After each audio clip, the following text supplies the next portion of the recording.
Hello and welcome to Celebration Bar Review. We are 16 days away from the upcoming bar exam, so a little more than 2 weeks, and this is a weekend day as I'm recording, so I know that many of you are studying hard and may want to have a quick break just to watch this particular message and kind of reconnect a little bit. You undoubtedly have a lot going on with this close to the exam ahead of you.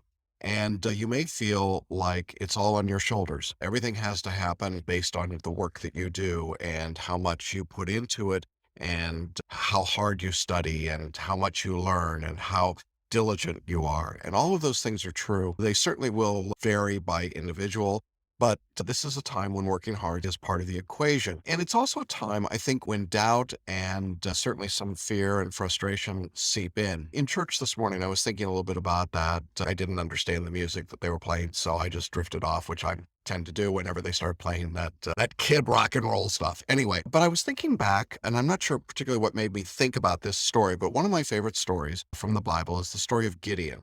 Now, before some of you get all freaked out and say, oh no, he's going to preach because it's a Sunday, nothing even remotely like that. But it's a life story. And like many great stories in the Bible, it's got application whether you're a believer or not. The story of Gideon, very briefly, is from the Old Testament, the days of really before Israel becomes a nation per se.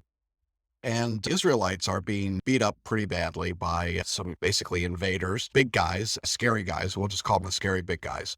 And this is a time when God speaks directly to his people. I happen to think he still does that, but at least in the Bible, we get the sense that God is actually talking to people. And God is looking for a leader. He's looking for somebody to step up to the bar, if you will. So where does he go? Does he go to Harvard Law School or Yale Law School or Stanford? Does he look at the people who are on law review? The answer is no. For some strange reason, he goes to what would, I guess, today be the equivalent of a correspondence law school. And not only does he not go to the top of the class at the correspondence law school, and he goes to the guy who's the bottom of the class. And this guy's name is Gideon. And the Gideon is really, he's just scraping by. He's the lowest of the low in his family. He's out there tending the sheep. And not only that, Gideon is just a blow off. He's a punk, doesn't really care, and he's scared of everything. And that might remind you of some of the people that you knew from law school or maybe even in your legal practice these days. And God says to Gideon, as I suppose only God can, look, Gideon, I got a big job for you and you're the man for the job. Now, Gideon, and this is why I know Gideon had to have been the precursor of a lawyer, Gideon says, yeah, I need some signs. I need you to prove to me that you're really God and that this is really what you want me to do, which I think is spoken exactly the way a lawyer would do it. And I certainly know that when I talk to my students, very often they say to me, oh yeah, how do I know this will work? Okay, fine, whatever. And I'm not God and I give up. But God, being God, says, okay, give me your test. And so Gideon gives him a couple of tests. You've probably heard of one of them. It's called putting out the fleece, which is really, you put out this thing that's supposed to get wet at night and everything around it gets wet, but the fleece stays dry. And so God does that. And Gideon, in pure law school style, says, yeah, I might have been mistaken about that fleece thing. Maybe we'll do it the other way around. Maybe this time you'll make it wet and everything else dry. And God says, okay, fine, whatever you want, man. We'll do it. Set up the test.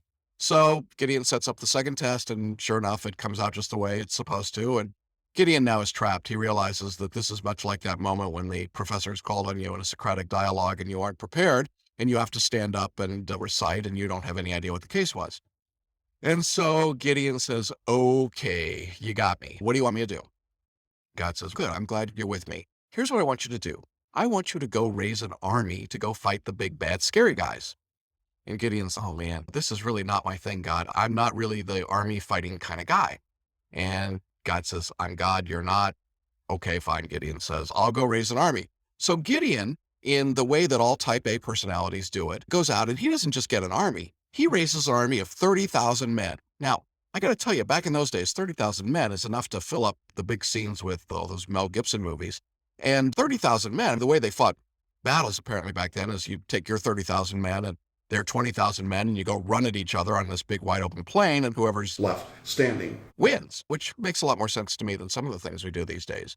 But in any event, Gideon's got his army of 30,000 men. In effect, he says, you know what? I'm going to buy every bar review course I can get. I'm going to study everything. I'm going to make flashcards and then I'll do the course a second time. And I think even maybe I'll do it a third time and I'll write answers to all of the questions. This is industrious. This is good. And Gideon comes back to God and he says, look, aren't you impressed? 30,000 men, I'm doing pretty good. God says, I think you're overdoing it, Gideon. I think what we got to do is cut this army down a little bit. Gideon's, what, are you kidding me? I'm going to lose. If I do less, I'm going to lose. If I do less, I'm going to fail. And God says, I think that's too many. So why don't you just tell everybody that doesn't want to be fighting this war that they can go home? Gideon's at this point pretty well convinced that he's going to have to do the I'm not God and you are routine again. And so he says, okay, fine, I'll do it your way. So he goes out to the 30,000 men, and however you speak to 30,000 men in the days of pre-amplification. And he says, look, any of you that don't want to fight this battle, that, the big scary guys are not your personal enemies, it's okay. You can go home. And I have this picture of everybody standing there. And then finally one slacker says, hey, that's for me. I'm out of here. And the slacker starts to run. And as soon as the slacker, the first guy, moves, everybody else moves. Well, amazingly enough, of the 30,000 men, 20,000 turn around and run. They leave. And that feels a lot like what starts to happen when you study for the exam. You've got all your tools assembled, you got everything, and then you say, oh, maybe this is not right. And now you get freaked out and you start to run. And the emotions are pretty scary. And now instead of having everything and all of the material, you realize that given the time, you just can't do it all. And so now instead of having 3 times through the course, you've only been able to do it 1.5 times. So there's Gideon with his 10,000 men, and he turns to God and he says, okay, you satisfied now, 10,000 men? And God, being God, says, no, 10,000 is still too many. And Gideon says, this just can't be happening to me. What do you want now? And God says, why don't you take them down to the river and see how they gather water for themselves when they've marched down to the river? And Gideon says, this is an interesting test, God, but okay, we'll walk down to the river. So he marches his men down to the river, and he says, okay, at the river, you can now stop and get water. And God says, watch how they get the water. And some of the men reach down and start throwing the water on themselves. They're exhausted and hot. This is the desert. And they're careless and sloppy, and they go crazy, and they're starting to throw water around and basically having a water fight. And then there are a few men that just kneel down on one knee and they cup the water to their lips. They just do this. They're always up and looking. They're alert. They're aware of what's going on around them. Now, there are bar takers who are totally immersed right now. They have poured water over themselves, over everyone around them. They are so deeply into the deal that they don't have any idea that today is Sunday or what month of the year or who they are or anything else. And then there are a few people that are really focused. They're thinking about what's going on around them, and they see where they are in context of what's happening. And these warriors who are in context saw what was going on. And God says to Gideon, okay, the ones that kneel down on one knee and just cup the water and kept their eyes open, you keep them, send everybody else home. But God, that's going to leave me with very few men. And he says, do it. So Gideon says, okay, those of you that are doused in water, you go home. Now the 10,000 men have come down to just 300. Gideon looks at God and he says, God, come on. I got 300 men and the big scary guys, they've got thousands, and you got to be kidding me. We're not really going into battle. What are you doing? And here's the punchline. God says, look, you're going to win this battle, but you're going to win the battle because I'm with you, not because you had more men, not because you were bigger, not because you were faster or smarter. If you had gone into battle with 10,000 men and won, you would have said it's because of what you did. If you'd gone into battle with 30,000 men and you'd won, you would have said it's because of what you did. But if you go into battle with just 300 men and you win that battle, you're going to know that it had nothing to do with you. It's about me. And that's interesting, isn't it? If you're a bar taker right now, if you've been thinking to yourself that this is all about you, it's all about what you do, it's all about what you can make happen, it's about how much you can learn, how much you can cram into your brain, it's all about you, I think you're missing the boat. See, I don't think it really matters at this moment if you believe in God or not. I think God believes in you. And I think that the reality here is that this is bigger than just you and bigger than what you can do on your own. That's why you got help. If you're in our course, I suspect that the hand of God may have had something to do with that.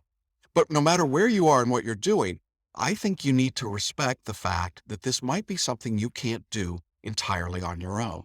And in fact, I would suggest to you that being a wise and caring member of our profession is probably something you can't do on your own. And so there comes a point in this process where I think you have to say, I'm going to do everything I can do on my own, but I'm also going to give this up to something bigger than me. And if you call that something bigger God, I think that's great. But if you call it a bigger force of nature, that's okay too. But recognize that maybe it's more than just what you can do on your own for the next 16 or 17 days. The people over the years that I've seen that succeed in the bar, the people at this stage that are able to get the bigger picture, that are able to step back and say, I'm going to work hard, I'm going to be prepared, I'm going to be ready. But I recognize that this is not entirely up to me. It's not up to the bar examiners. It's not up to my bar review course or my mentor. It's not up to my friends or my boss or my family.